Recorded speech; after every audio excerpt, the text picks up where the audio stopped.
오늘은 우리 모두가 언젠가 마주하게 될 노년의 현실과 지혜로운 준비에 대해 함께 이야기 나누려 합니다. 한 번쯤 이런 날을 상상해 보신 적 있으신가요? 예전에는 아무렇지도 않게 하던 일들이 어느 순간 무척 어려워지기 시작하는 날 말입니다.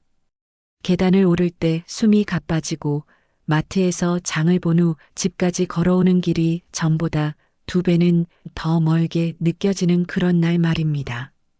노년이 찾아오면 단순히 건강만 변하는 것이 아닙니다. 인간관계, 재정 상태, 가족에 대한 기대까지도 예상치 못한 방식으로 달라지곤 합니다.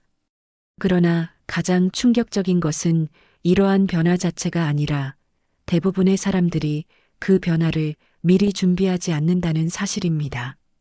저는 지난 15년간 은퇴한 수백 명의 어르신들을 만나며 그들의 이야기를 들었습니다. 그들 중 많은 분들이 좀 더 일찍 알았더라면, 좀 더 준비했더라면이라고 말씀하셨습니다. 오늘 이 영상은 그런 후회를 하지 않도록 우리가 미리 알아두어야 할 노년의 현실과 지혜로운 준비 방법에 대한 이야기입니다. 만약 여러분이 중년을 지나 노년을 맞이하고 있다면 이번 영상에서 다룰 내용은 절대 놓치지 마시고 끝까지 시청하셔서 후회 없는 노후를 위한 현명한 지혜를 얻어가시길 바랍니다. 1.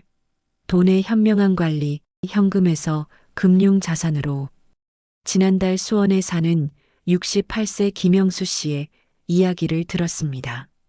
김 씨는 40년간 중소기업에서 근무하며 꾸준히 절약해 약 7천만 원의 노후 자금을 마련했습니다.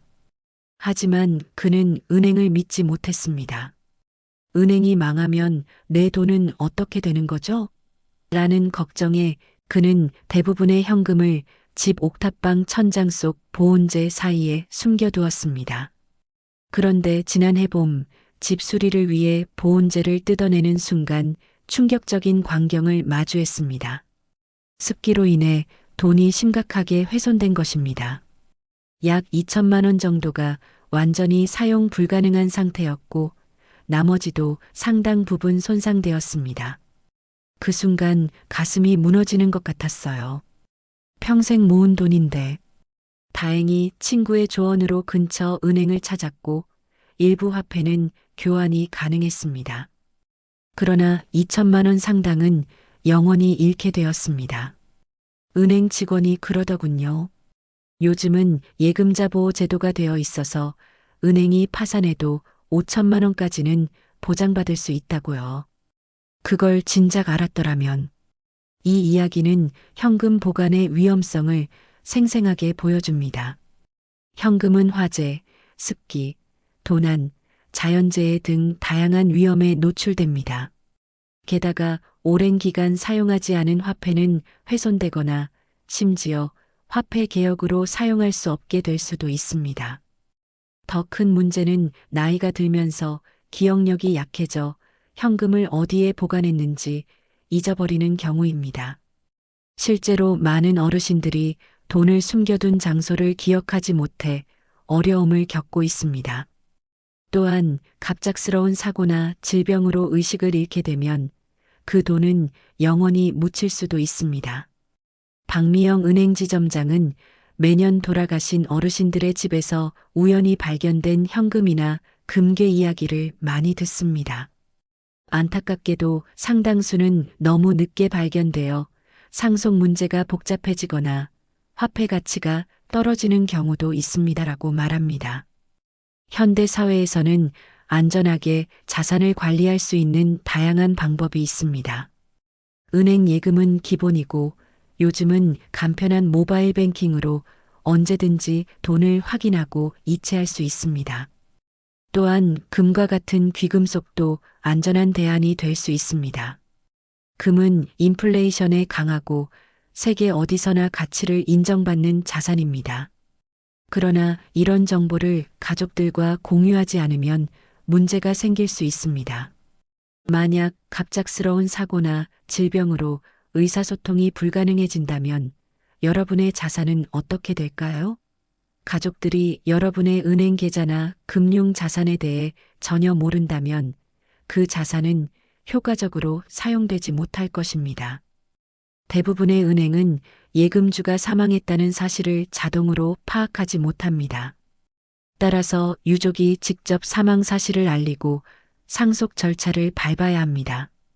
그렇지 않으면 그 돈은 계좌에 남아있는 채로 잊혀질 가능성이 높습니다.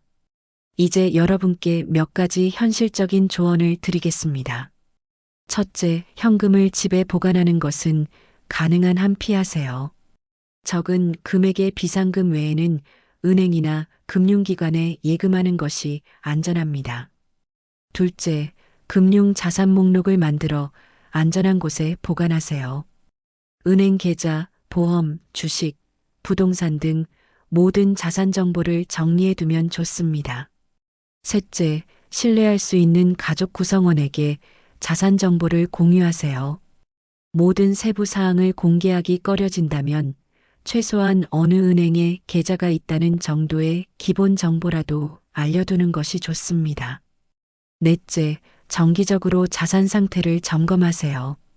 오랫동안 사용하지 않은 계좌나 보험이 있는지 확인하고 필요하다면 통합 관리하는 것도 좋은 방법입니다. 여러분의 노후 자금은 평생 동안 열심히 일해 모은 소중한 자산입니다. 이 자산이 제대로 보호받고 필요할 때 효과적으로 사용될 수 있도록 현명하게 관리하는 지혜가 필요합니다. 2. 상속 절차와 사전 준비의 중요성. 어머니가 돌아가신 후 통장을 발견했는데 은행에서 돈을 찾을 수 없다고 하더라고요. 서울에 사는 54세 이미경 씨는 최근 어머니의 유품을 정리하다 예금 통장 여러 개를 발견했습니다. 그러나 은행에 가서 돈을 찾으려 했을 때 생각보다 복잡한 절차에 당황했습니다. 은행 직원이 필요한 서류를 안내해 주는데 사망진단서, 어머니의 신분증, 그리고 상속인 간의 합의서가 필요하다고 했어요. 특히 상속인 모두의 동의를 받아야 한다는 부분이 가장 어려웠죠. 오빠와 제가 사이가 좋지 않아서요. 이미경 씨의 경우처럼 부모님이 돌아가신 후 남겨진 재산을 처리하는 과정은 생각보다 훨씬 복잡합니다. 특히 생전에 아무런 준비나 대화가 없었다면 상속 과정에서 가족 간 분쟁이 발생할 가능성이 높아집니다. 예금 계좌에서 돈을 인출하기 위해서는 크게 세 가지 서류가 필요합니다. 첫째, 사망진단서입니다. 둘째, 사망한 예금주의 신분증입니다. 셋째, 상속인 간의 합의서입니다. 이 중에서 가장 어려운 부분이 바로 상속인 간의 합의입니다. 만약 유언장이 없다면 법정 상속 비율에 따라 재산이 분배됩니다. 일반적으로 배우자가 법정 상속분의 50%를 받고 나머지 50%를 자녀들이 균등하게 나눠 갖습니다. 그러나 모든 상속인이 이에 동의해야만 예금을 인출할 수 있습니다. 만약 형제자매 간에 오랜 갈등이 있거나 연락이 끊긴 상태라면 어떻게 될까요? 이런 경우 예금 인출은 매우 어려워지며 때로는 법적 소송으로 이어질 수도 있습니다. 법무사 최준호 씨는 유언장 없이 돌아가신 분들의 재산 문제로 가족 간 분쟁이 일어나는 경우가 매우 많습니다. 특히 재혼 가정이나 형제 간 사이가 좋지 않은 경우에는 상속 문제가 더욱 복잡해집니다라고 말합니다. 이런 문제를 예방하기 위해 어르신들이 미리 준비해야 할 것들이 있습니다. 먼저 금융 자산에 대한 명확한 기록을 남기세요. 어떤 은행에 얼마나 예금이 있는지, 보험은 어디에 가입했는지, 주식이나 부동산은 어떻게 되어 있는지 등을 문서로 정리해 두는 것이 좋습니다. 둘째, 예금 통장을 안전하게 보관하세요. 집에 보관할 경우 습기나 벌레로부터 보호하기 위해 비닐 봉투에 넣어 보관하고 그 위치를 신뢰할 수 있는 가족에게 알려두는 것이 좋습니다. 셋째, 가능하다면 유언장을 작성하세요. 과거에는 유언장을 쓰는 것이 불길하다는 인식이 있었지만 최근에는 많은 분들이 가족 간 분쟁을 예방하기 위해 유언장을 작성하고 있습니다. 저는 70세가 되자마자 유언장을 작성했어요. 자식들이 제 재산 때문에 다투는 모습을 보고 싶지 않았거든요. 대구에 사는 72세 박종철 씨의 말입니다. 공증받은 유언장을 작성해 두니 마음이 한결 편해졌어요. 이제 제가 갑자기 무슨 일이 생겨도 가족들이 혼란스러워하지 않을 테니까요. 라고 말했습니다. 유언장 작성이 부담스럽다면 최소한 가족들과 재산에 대해 솔직하게 대화하는 시간을 가지세요.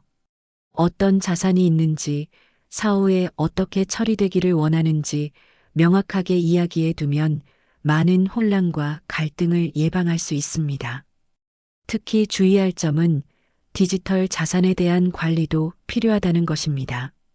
요즘은 많은 금융 거래가 모바일이나 인터넷 뱅킹을 통해 이루어집니다.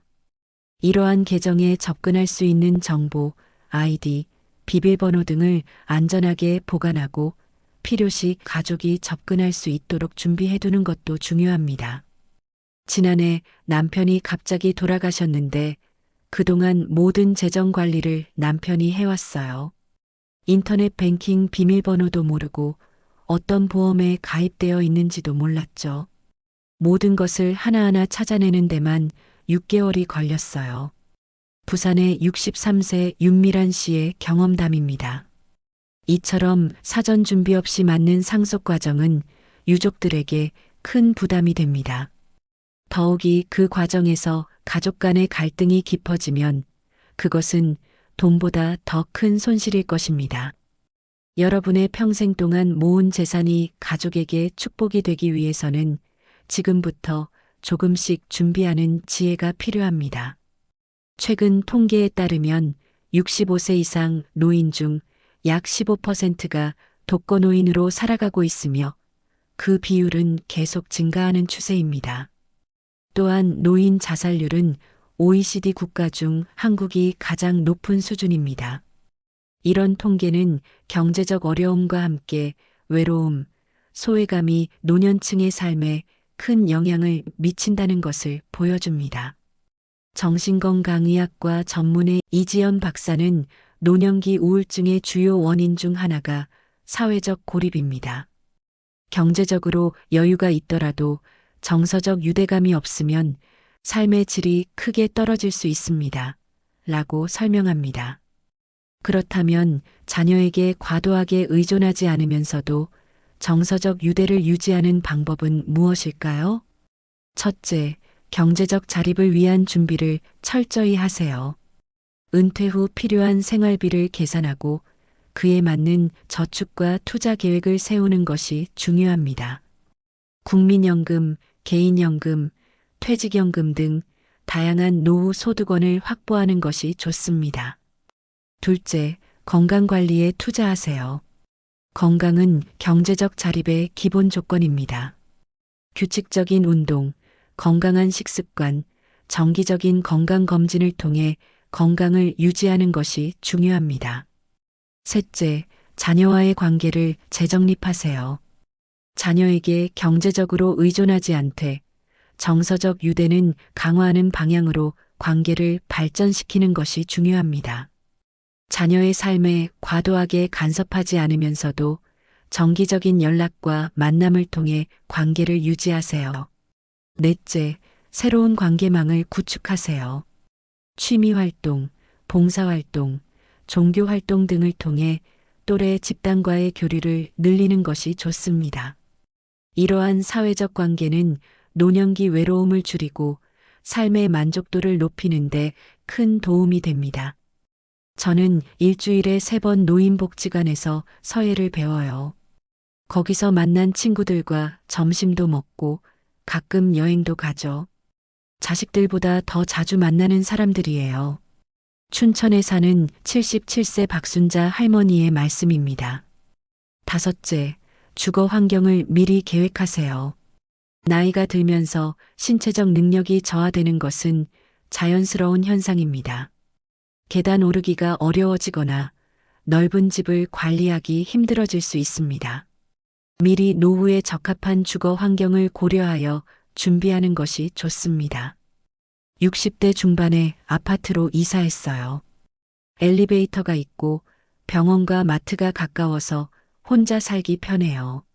자식들 집과는 적당히 거리를 두고 있어서 서로 부담 없이 지냅니다. 광주에 사는 68세 정민수 씨의 경험담입니다. 이처럼 노후를 자녀에게 의존하지 않고 독립적으로 살아가는 것은 단순히 경제적 여유만의 문제가 아닙니다. 건강, 사회적 관계, 주거 환경 등 다양한 요소를 종합적으로 준비하는 지혜가 필요합니다. 우리 사회가 빠르게 변화하면서 전통적인 효의 개념도 변화하고 있습니다. 부모가 자녀에게 의존하는 것이 아니라 서로 독립적이면서도 정서적으로 연결된 관계를 유지하는 것이 현대적인 효의 모습일 수 있습니다. 내가 자식들에게 짐이 되지 않는 것이 진정한 부모의 사랑이라고 생각해요. 김영호 할아버지의 이 말은 우리에게 많은 생각을 하게 합니다. 자녀들에게 무조건적인 돌봄을 기대하기보다는 가족관계와 노후 돌봄의 현실. 제 아버지는 평생 장남인 오빠만 더 챙기셨어요. 대학도 보내주시고 결혼할 때 집도 사주셨죠. 저는 중학교 졸업하자마자 일터로 나갔고 결혼할 때도 별 도움을 못 받았어요. 그런데 이제 와서 아버지를 제가 모셔야 한다고요? 경기도 용인에 사는 53세 이지영 씨의 이야기입니다. 그녀의 아버지는 최근 뇌졸중으로 쓰러진 후 혼자 생활하기 어려운 상황이 되었습니다. 하지만 장남인 오빠는 아버지를 모시기를 거부했고 결국 아버지 돌봄의 책임은 이지영 씨에게 넘어왔습니다. 이러한 상황은 우리 사회에서 흔히 볼 수 있는 현실입니다. 전통적으로 장남이 부모를 모시는 것이 관습이었지만 현대 사회에서는 이런 관습이 점차 약화되고 있습니다. 특히 부모가 자녀들을 불공평하게 대했을 경우 노후 돌봄의 문제는 더욱 복잡해질 수 있습니다. 노인복지 전문가 김태환 교수는 과거에는 효를 강조하는 문화적 압력이 컸지만 요즘은 개인의 선택과 책임을 더 중요시하는 경향이 있습니다. 또한 자녀에게 투자한 만큼 노후의 돌봄을 기대하는 경향도 있어 가족 내 공평성 문제가 중요해졌습니다라고 설명합니다. 실제로 많은 노인들이 자녀들에게 버림받았다고 느끼지만 그 이면에는 복잡한 가족 역학이 존재합니다. 부모가 자녀들을 차별하며 키운 경우 노후에 그 불균형이 돌봄의 책임 문제로 나타나는 경우가 많습니다.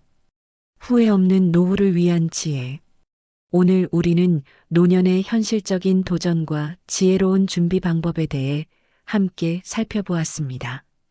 돈의 현명한 관리, 상속 절차의 사전 준비, 자녀에게 의존하지 않는 노후 설계, 가족 관계와 노후 돌봄의 현실, 그리고 노년의 단계별 독립적인 노후 설계까지 다양한 측면에서 노후를 준비하는 지혜를 나누었습니다. 이 모든 이야기를 관통하는 한 가지 핵심 메시지는 바로 준비입니다. 경제적 준비, 법적 준비, 주거 환경 준비, 건강 준비, 사회적 관계 준비. 모든 영역에서 미리 생각하고 계획하는 것이 중요합니다. 또한 가족 관계에서는 현실적인 기대와 명확한 소통이 필요합니다. 서로 존중하는 관계 속에서 현실적인 대안을 함께 모색하는 것이 바람직합니다.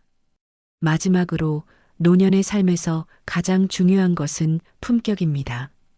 경제적으로 자립하고 건강을 유지하며 의미 있는 관계 속에서 자신의 가치를 인정받는 삶이야말로 진정한 품격 있는 노후가 아닐까요? 여러분의 노후가 두려움의 대상이 아니라 기대와 희망의 시간이 되길 바랍니다. 인생의 마지막 장을 가장 아름답게 완성할 수 있도록 지금부터 조금씩 준비해 보세요. 오늘 영상이 도움이 되셨다면 구독과 좋아요, 알림 설정까지 부탁드립니다.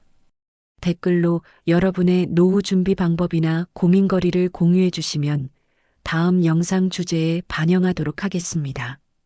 노후 품격 채널에서 다음 주제로 다시 만나 뵙겠습니다. 행복하세요. 감사합니다.